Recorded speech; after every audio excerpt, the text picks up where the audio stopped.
If you've been arrested in Florida, you are going to have quite a few court dates.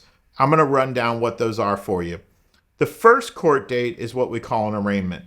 Everybody gets an arraignment. Now, you can waive it, but it's there, and it's a fancy term for this notion that this is Florida, this is America. You get to be told what you are charged with up front. That's your first court date. Up front, here's your charge. Up front, here's the maximum penalties that you face. It could be serious.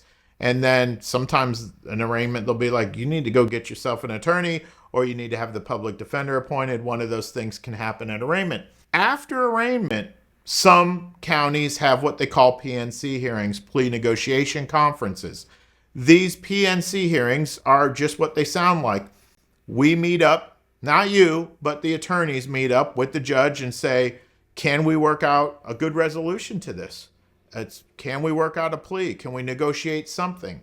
Sometimes we can, sometimes we can't. I've had cases that have many PNC hearings, and other times we don't want a PNC hearing at all. We're not going to play it. So those are what we call PNCs. After that, you have something called a pretrial. I would say pretrials for most jurisdictions are your most common court date. I have some racketeering cases, very big, dozens of co-defendants, and these things go on for years, and I have had dozens of pretrial conferences. Pretrial conferences, if you have a misdemeanor, we might only have a couple pretrial conferences. I don't know. It depends on the complexity of the case, right? But a pretrial conference is my opportunity and the prosecutor's opportunity to meet with the judge and say, this is what's going on in the case. That's called a pretrial. And then finally, of course, you have other court dates potentially, depending on what your attorney wants to do. You could have motion hearings where those court dates, if your motion's granted, maybe your case goes away. Maybe it dismisses, ends.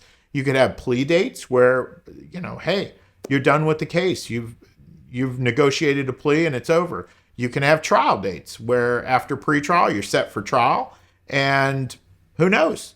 At the end of that trial, you might be found not guilty. You can have that trial in front of a judge, or you can have that trial in front of the jury. Either way, those are essentially how it works in Florida with court dates, and a lot of these court dates keep just repeating themselves until the case gets resolved.